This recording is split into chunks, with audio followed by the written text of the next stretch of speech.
My name is Jacqueline, 32 years old. I hadn't even taken my coat off when my mom said it, standing near the tree with a wine spritzer in her hand, barely looking at me, her eyes fixed on my daughter like she was something foreign, like the small bundle on my hip didn't belong in her house. "Why did you come to Christmas?" she asked, not with surprise, not with warmth, but with the sharp impatience of someone who believes they have the right to question your presence.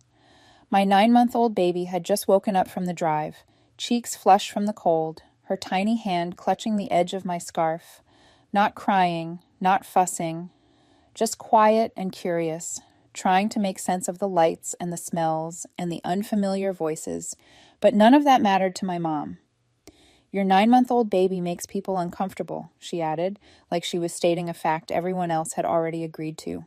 I stared at her, standing there with my winter coat damp from melted snow, my back aching from the long drive, my body still not fully recovered from mastitis the week before, and the exhaustion of new motherhood sitting behind my eyes like a weight I couldn't put down. I hadn't come expecting much, just a normal Christmas, just a few hours where someone might look at my daughter and smile and say her name, but even that was apparently too much. My dad hadn't even looked up from whatever football game was on, and when he smirked, it was like a punchline had landed. "She's right," he said, voice casual, amused. "Sit this one out." In that moment, it wasn't just the words. It was how easy it was for them to say them, how practiced they sounded, like they'd been waiting for the chance to remind me where I ranked. I stood there holding my baby with one arm and a giant reusable shopping bag full of carefully wrapped gifts in the other. I'd spent 3 days picking them out, imagining my nephews' faces, choosing colors and sizes, folding tissue paper carefully, the way I always did, like effort could substitute for belonging. No one offered to take the bag. No one asked how we were. My sister Jenny walked in from the kitchen already on her second mimosa and looked at me like I'd tracked in something foul. One of her kids was sitting on the floor playing with a new iPad, probably from me, if last year was any pattern. Jenny didn't say hi either. She just flicked her eyes over my baby and then back to my face like she was daring me to make a scene. I shifted my daughter higher on my hip, feeling her warm breath against my neck, and I realized something I didn't want to realize. They weren't uncomfortable with my baby. They were uncomfortable with me not being convenient. A baby meant I couldn't just show up and absorb their insults quietly. A baby meant I had limits. A baby meant I had something more important than them, and they hated that. So I told them calmly, "If I'm not welcome, that's fine, but you all need to know this is the last time I do this." My mom blinked like she didn't understand the language I was speaking. Jenny scoffed under her breath. My dad chuckled like I was being dramatic. I looked straight at all of them and said it without emotion, because emotion was what they expected from me, and they had used it against me for years. "If you don't want me or my daughter here, then I will stop financing your lifestyle." It shut them up for a second. Just a second. Then the laughter started, but it wasn't the kind that lightens the room. It was mocking, satisfied, like they were watching a child threaten to run away. My dad actually clapped once. Jenny leaned against the kitchen doorway and said something about postpartum hormones, like my boundary was a symptom. My mom muttered something about me always needing attention, like I'd driven 2 hours through snow with a baby for attention. They said the words in the same tone they'd always used when they wanted me to shrink back into my role. I didn't flinch. I didn't argue. I didn't defend myself. I just said it again, slower this time, so there could be no confusion. "You will not receive another dollar from me." Then I listed it, not as a threat, but as a reality, like I was reading off a contract I'd finally decided to terminate. No more mortgage help, no more school tuition, no more emergency cash transfers, no more groceries, ballet classes, braces, car notes, rent insurance. My daughter shifted against me, and I kissed her forehead instinctively, because the room had turned cold in a way that had nothing to do with weather. "You've all lived off me like parasites for years, while making me feel like I'm the burden." I walked into the living room, set the bag of wrapped presents on the floor next to the fireplace, and for a second I almost laughed at myself for how symbolic it felt, like I was placing down a part of my old life with it. I picked up my diaper bag, turned around, and headed for the door. Jenny followed me, her voice sharper now that she realized I wasn't negotiating. "You're seriously leaving," she said. You're going to ruin Christmas for everyone over a baby tantrum that hasn't even happened yet." I didn't answer. I didn't give her words to twist. Outside, snow started falling again, heavy, thick flakes that blurred the windshield by the time I buckled my daughter into her car seat. The roads were getting worse by the minute, but I wasn't staying. I'd rather slide into a ditch than sit through another hour in that house pretending the way they treated me was normal. The drive home was silent. My daughter dozed off quickly, her pacifier bobbing with each breath, the glow from the dashboard making her face look impossibly soft. I glanced at her every few minutes, not because I was afraid she'd wake up, but because looking at her reminded me why I didn't cry. I didn't cry because somewhere deep down, a part of me had expected it to go this way. When we finally pulled into my driveway, it was close to midnight. Snow had piled up in ridges across the walkway. I carried her inside, kissed her forehead, and laid her down gently in the bassinet. Then I sat on the edge of my bed, still wearing my sweater, still feeling the ache in my back, staring at the empty space where the bag of gifts should have been. I realized I hadn't even labeled the presents with names.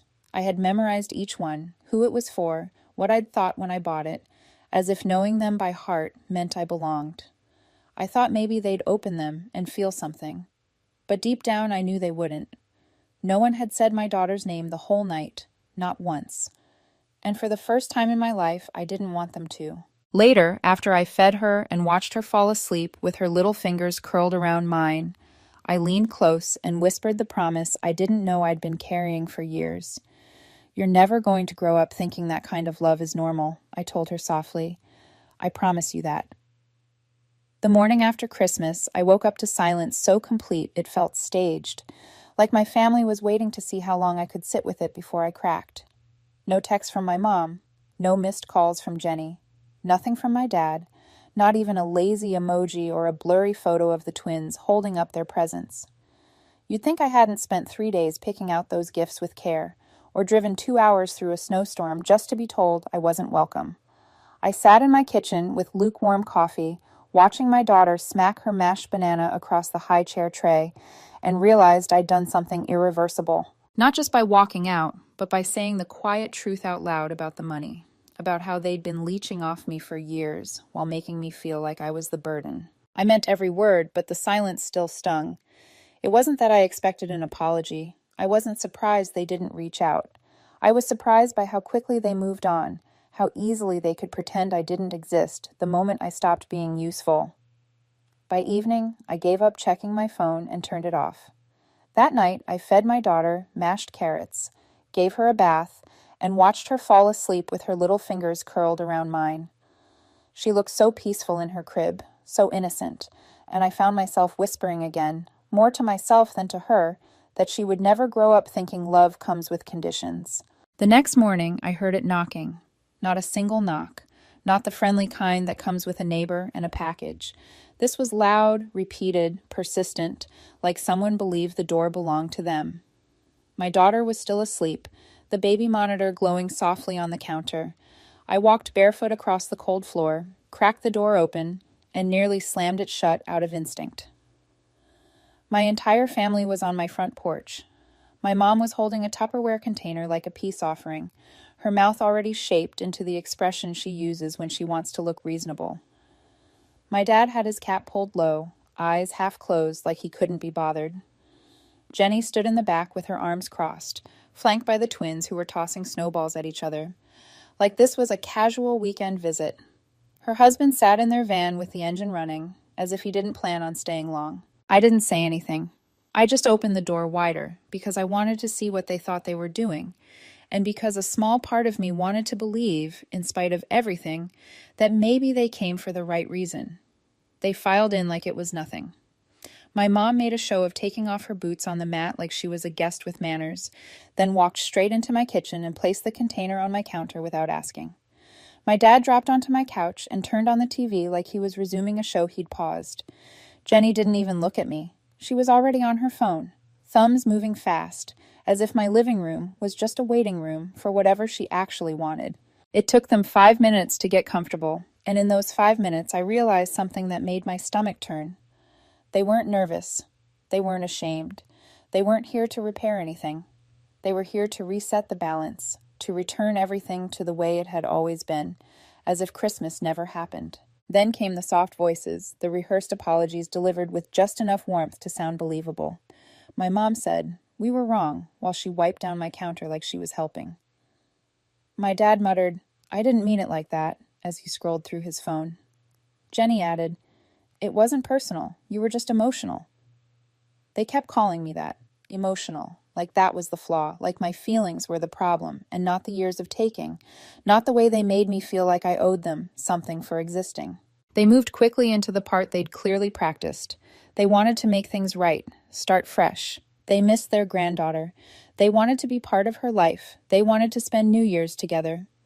My mom smiled and said she had already bought new decorations. Jenny said her husband could pick us up.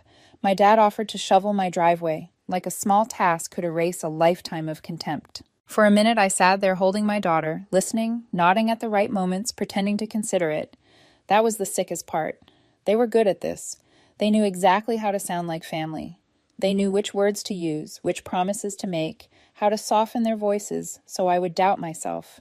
And underneath all of it, I could feel the real reason they were there, the thing they never said out loud, but carried in every sentence. The mortgage payment was due soon. Jenny's son needed help with school tuition again. My mom's car was making a weird noise. Gas prices were up. Groceries, too. They were circling the money, like it was a campfire they'd forgotten how to light without me. That night, after they'd eaten my food and used my bathroom and acted like nothing had ever happened, they went to sleep. My dad on the couch, Jenny in my guest room, my mom in the rocking chair with a throw blanket, still clutching her tea like she was the victim.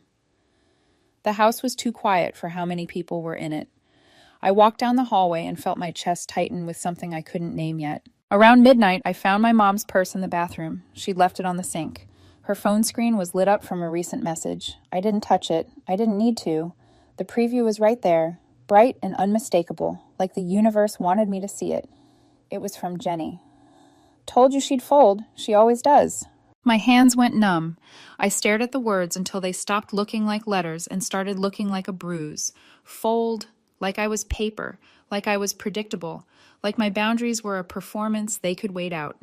I walked into the living room and looked at all of them. Snoring, curled up, cozy in the home they couldn't even pretend to respect.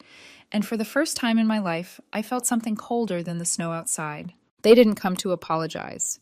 They came because they were losing their ATM, and they thought I'd never catch on. When they left the next morning, it was like they'd never been there at all. My kitchen still smelled faintly like the leftovers my mom brought, but that was it. No note, no thank you. Just an empty guest bed, a half-used roll of toilet paper in the bathroom, and a wine glass in the sink with lipstick I didn't recognize. They were gone before my daughter finished her breakfast. My mom mumbled something about calling soon. Jenny forced a smile and reminded me, casually, that her son's tuition was due again next week, like she was reminding me to grab milk on the way home. My dad didn't even look up from his phone as he stepped into their SUV. I stood in the doorway holding my daughter against my chest and watched them drive off, the taillights disappearing down the street like nothing had happened. I shut the door slowly and leaned my back against it. Something inside me stopped. Not cracked, not broke, just stopped. I slid down onto the floor right there in the hallway and sat for 20 minutes without moving. I wasn't crying. I wasn't even sad. I was tired in a way that went deeper than sleep, deeper than exhaustion.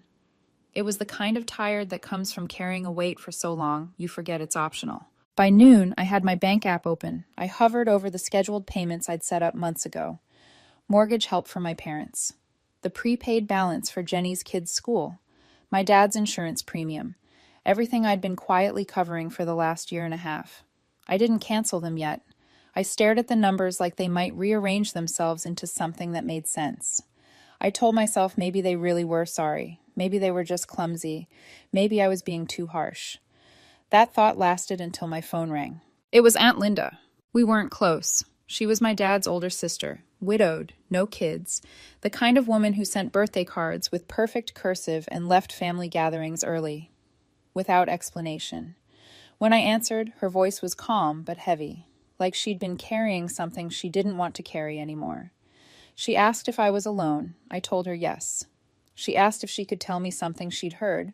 I told her she could say whatever she wanted. She didn't ease into it.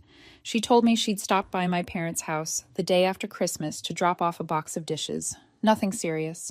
When she walked in, they were laughing. Not just laughing, but laughing about me. My mom called me hysterical. My dad said I thought they needed me, but I'd come crawling back. Jenny joked that I was broke emotionally, not financially, and that was the worst kind because I'd crack first.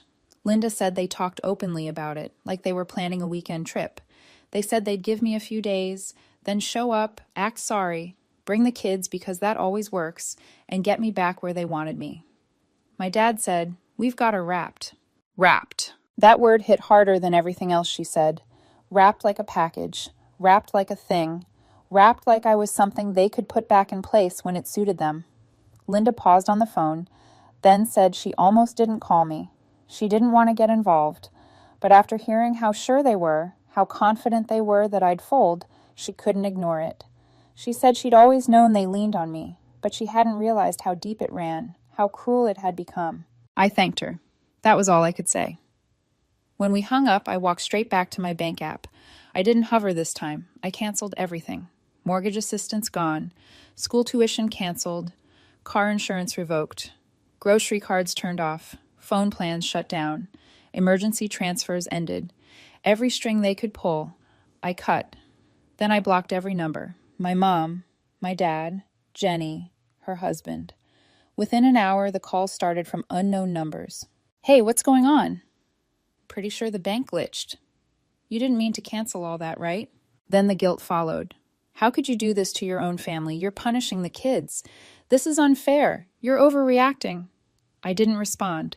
By evening, the tone shifted. Jenny sent a long message from a new number reminding me who was there for me when my husband left. My dad sent a single line, "You're on a power trip." Then silence. I stood in my living room holding my baby, watching her reach up for the ceiling fan like it was magic, and I realized something that made me straighten my spine. They hadn't underestimated me. They had forgotten who they were dealing with. The next morning, Jenny left 2 voicemails from another new number. The first started with, "Hey, I think there's a glitch with the bank," and ended with, "Call me ASAP." The second was sharper. By noon, my mom was emailing me from 3 different accounts, all versions of the same message. Confused, concerned, family is forever. Don't let one fight ruin everything. She reminded me, again, that I was emotional. She reminded me that they tried. I didn't reply. I was sitting at my kitchen table drinking tea when another message came in, this one from Jenny's husband. He said he didn't want to get involved, but I should know my mom was losing it, talking about lawyers, saying I stole from the family. That's when it really hit me. They weren't just upset, they were panicking. For the first time in years, they weren't in control. That afternoon, I started getting messages from people I barely knew. "Hope you're okay. We should talk. Your mom's not well. You're hurting everyone with this stunt." I turned my phone off.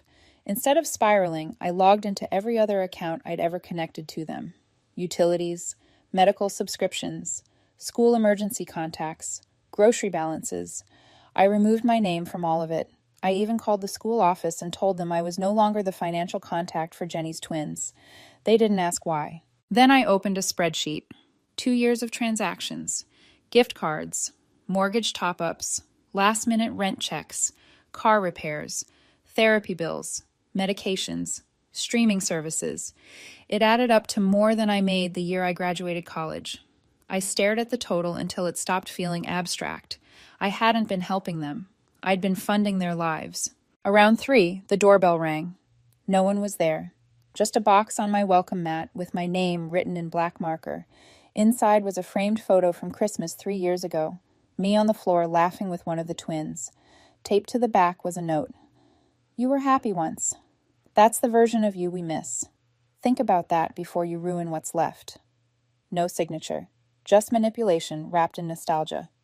I put the photo face down on the counter and turned on every light in the house. That night, I moved my daughter's crib into my bedroom. I didn't think they'd do anything reckless, but I also didn't trust them not to.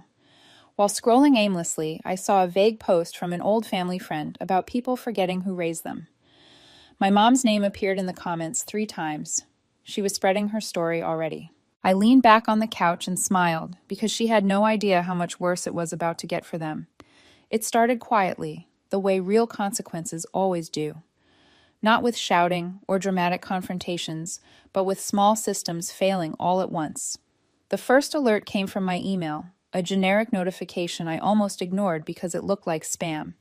Jenny's credit card payment had been declined at a dentist's office. I knew it immediately because the account was still tied to my email from when I'd helped her set it up the previous summer.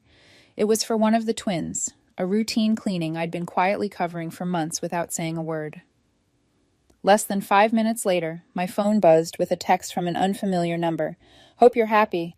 They had to reschedule. The twins were embarrassed." I stared at that last word for a long time. Embarrassed. Not ashamed of how she'd laughed behind my back.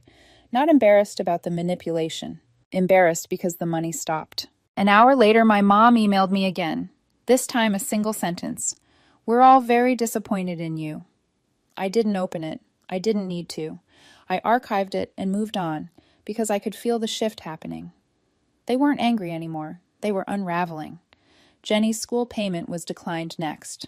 I found out when the school office called me directly, assuming there had been a mistake since I was still listed as the financial contact. I told them calmly to remove my name from everything. The woman on the phone didn't ask questions. She just said she'd take care of it. That evening, my dad finally reached out. He used a new number, probably a burner, and left a voicemail that almost sounded reasonable if you didn't know him. He said things had gotten out of hand. He said he didn't agree with everything my mom and Jenny had done. He said I was making this too big. Then he said he missed his granddaughter. He asked if I'd call him, just to talk, just to see if we could work something out. I played the message twice. Not once did he say he was sorry. Not once did he mention Christmas. Not once did he ask how I was holding up as a new mother. He just wanted the benefits back in motion. The smear campaign followed right on schedule. A mutual friend messaged me out of nowhere, saying she didn't want to stir anything up, but my mom had been talking. She was telling people I'd become cold, that I was taking things out on the family, that I might be having some kind of breakdown. I read it without surprise. It still stung, but not because it was true. It stung because I knew my mom believed it could be. That's how little she trusted me to know my own mind. I replied with a simple thank you and closed the chat. A few minutes later, another message came in. "Aunt Linda posted something. You should see it." I opened Facebook and felt my chest tighten. Linda hadn't named names. She didn't have to.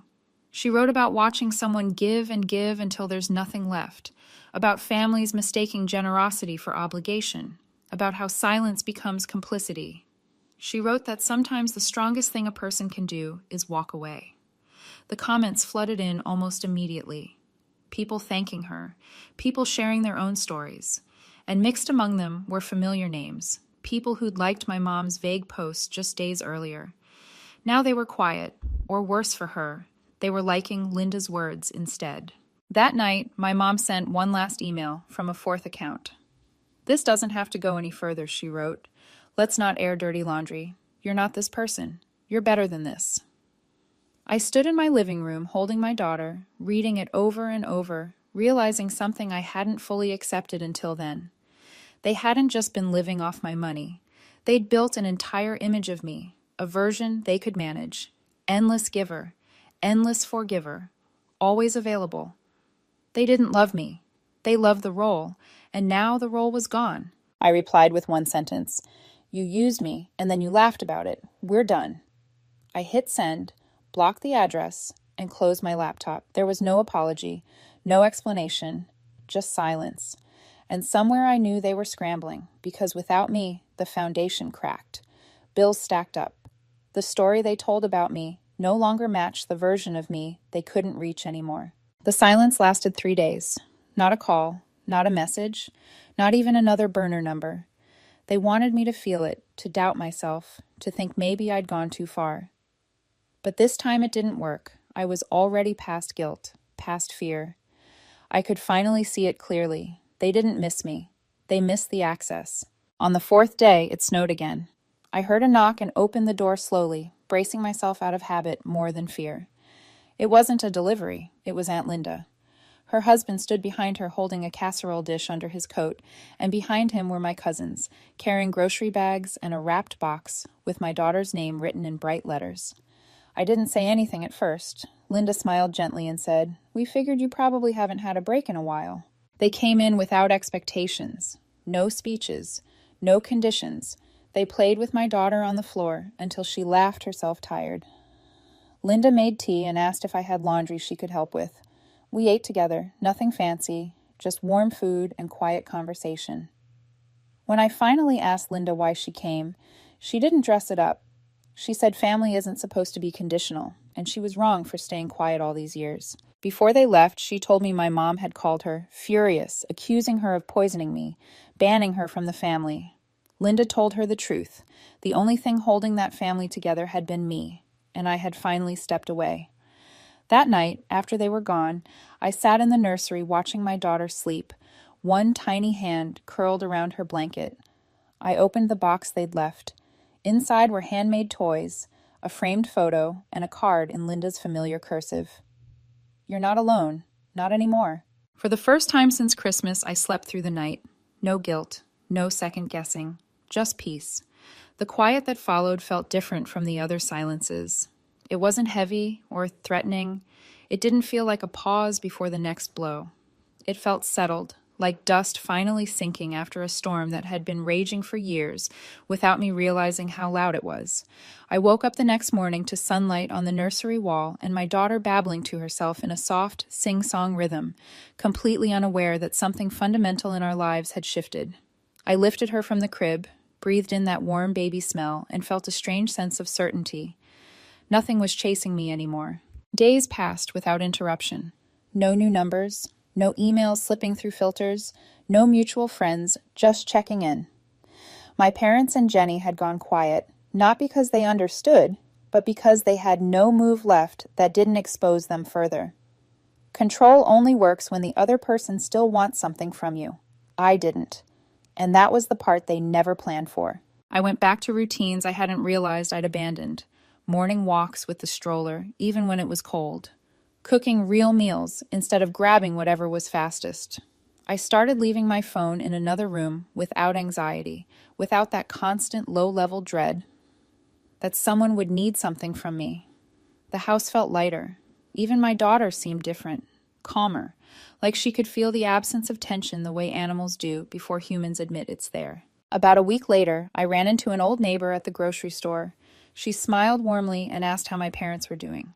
The question didn't sting the way it used to. I answered honestly but simply that we weren't in touch right now. She nodded like she understood more than she said and changed the subject. That was the moment I realized the story my family told about me no longer had power outside their circle. People see what they're ready to see, and some of them had been waiting for me to stop pretending. A few days after that, a final email slipped through before I fully locked everything down. It was from my dad. Short, controlled, almost polite. He said he didn't recognize me anymore, that family shouldn't be handled like business accounts, that someday I'd regret this. I read it once, felt nothing rise in my chest, and archived it without responding. He was right about one thing. I didn't recognize myself anymore, and that was the point. That night, I stood in the nursery again, rocking my daughter while the house settled into its nighttime sounds. I thought about the version of me who drove through the snow to Christmas, aching and hopeful, still believing effort could buy safety. I thought about how carefully I'd wrapped those gifts, how much of myself I'd folded into every obligation. I felt a wave of sadness for her, for that version of me, but it wasn't regret, it was compassion. I kissed my daughter's forehead and whispered something different this time. Not a promise fueled by anger or fear, but one rooted in clarity. I told her she would grow up knowing what love looks like when it's not transactional, that she would never have to earn her place in a room, that walking away doesn't mean you failed. Sometimes it means you finally chose yourself. I didn't rebuild bridges. I didn't send updates or olive branches. I let the distance exist. Some relationships don't need closure conversations. They end the moment you stop participating in the lie that holds them together. My family lost access to me, and in losing that, they lost the version of me they'd depended on. What they did with that loss wasn't my responsibility anymore. One afternoon, weeks later, I took the card Aunt Linda left and pinned it inside the closet door where I'd see it every morning. You're not alone, not anymore. It reminded me that family can be chosen, that love can show up quietly without conditions or debt attached. It reminded me that I didn't destroy anything. I stepped out of something that was destroying me. And for the first time in my adult life, the future didn't feel like something I had to manage for everyone else. It felt open. It felt honest. It felt like mine.